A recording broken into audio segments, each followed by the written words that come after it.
We're going to dive into the heart of modern electronics and talk about a component that is, well, it's absolutely everywhere, but most of us never even think about it. I'm talking about the capacitor. You'll find them in pretty much every circuit board, just quietly doing their thing. But what is that thing exactly? Well, let's find out. So, to get us started, here's a question for you. What's that tiny little device, the one that's absolutely essential for storing energy, that you'll find in almost every single electronic circuit you own? I mean everything.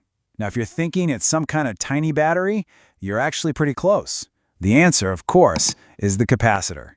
And you can think of it as a tiny, microscopic bucket for electric charge. Okay, so here's our game plan for this explainer. We're going to break down what a capacitor actually is. Then we'll get into what capacitance means. After that, we'll see what it takes to build a better one, check out how they act in different circuits, and for fun, we'll even look at a classic way to measure these things. All right, first things first. What even is a capacitor? You know, at its very core, it's basically a reservoir, a little temporary storage tank, but instead of water, it's holding on to electrical charge. Okay, so the official definition is super simple but really powerful. A capacitor is just a device that stores charge. And the way it's built, it's almost ridiculously basic. All you have are two conductive plates separated by some kind of insulator. We call that a dielectric. And that's it. Seriously, two plates and a gap. So the big question is, how on earth does a simple setup like that actually store anything? This is where the magic really happens, the charging process. So imagine you hook a capacitor up to a battery. The battery immediately starts pulling electrons off of one plate and just shoves them onto the other one. What you get is an imbalance, right? One plate ends up with a positive charge and the other one gets a negative charge. As all this charge builds up, the capacitor actually starts creating its own voltage that pushes back against the battery. And eventually that pushback gets so strong that the flow of electrons just stops. At that point, the capacitor is fully charged, holding on to all that energy in a really powerful but totally invisible electric field right there between its plates. So that naturally leads to a pretty important question. How do we measure how good a capacitor is at storing charge? Like, how big is that bucket anyway? Well, that is exactly where the concept of capacitance comes into play. So, capacitance, which we usually just write as the letter C, is basically the measurement of a capacitor's efficiency. It's just the ratio of the charge it's holding to the voltage you're putting across it. A good way to think about it is this. It tells you exactly how much charge you can cram onto the plates for every 1 volt of pressure you're applying from the battery. Yeah, the relationship is just beautifully simple. A capacitor with a high capacitance, that's like having a really big bucket. It can hold a ton of charge before that voltage pressure starts to get too high. Now, we measure capacitance using a unit called the farad, named after the absolute legend, Michael Faraday. But here's the thing. A 1 farad capacitor is gigantic. We're talking the size of a big soup can. That's why, in pretty much all the electronics you'll ever see, you're dealing with tiny capacitors rated in microfarads, that's millionths of a farad, or even picofarads, which are a trillionth of a farad, just tiny. But here's the most important part. That stored charge is really stored energy, electrical potential energy. And the amount of energy it can hold is all about its capacitance and, this is key, the square of the voltage. This ability to suck up energy and then release it in a super fast burst is what makes capacitors so incredibly useful. I mean, think about a camera flash or the power supply inside your TV. That's all them. Okay, so let's say we're engineers for a day. If we wanted to build a better capacitor, one that can hold way more charge, what would we do? What would we actually change? Well, it turns out there are 3 main physical things we can play with.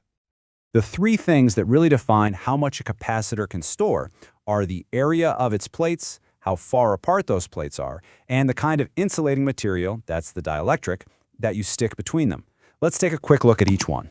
First up, we've got area. And this one is pretty intuitive, right? The bigger the surface area of the plates, the more space you have for charge to build up.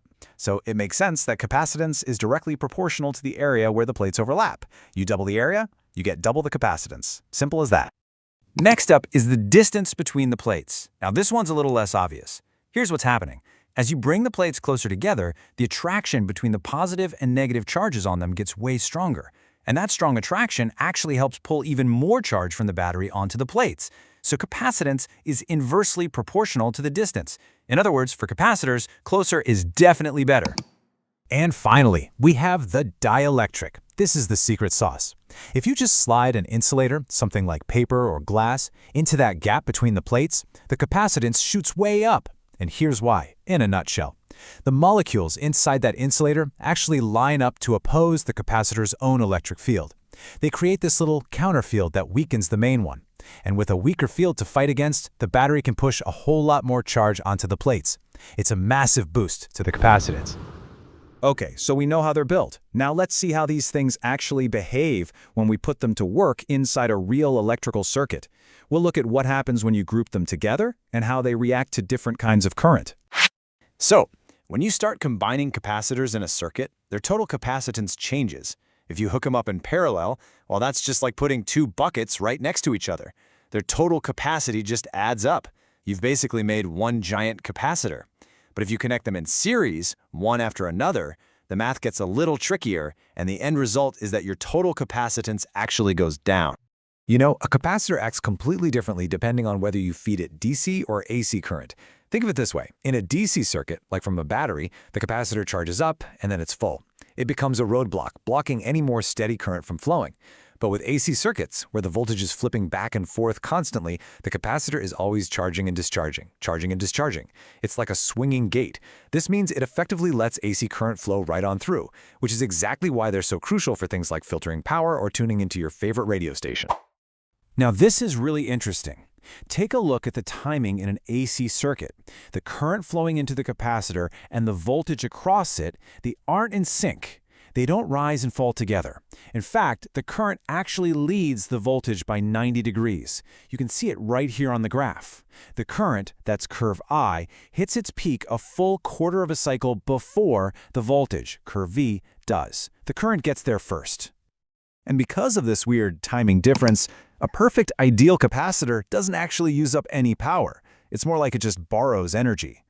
Over one full AC cycle, every bit of energy it pulls from the source to charge itself up, it gives right back to the source when it discharges. So the net power it actually consumes is zero, nothing. So this all sounds great in theory, but how do you actually measure the capacitance of some random component you find in a lab? Let's check out a really classic physics experiment that shows you how it's done. One of the classic ways to do this is just by simple comparison.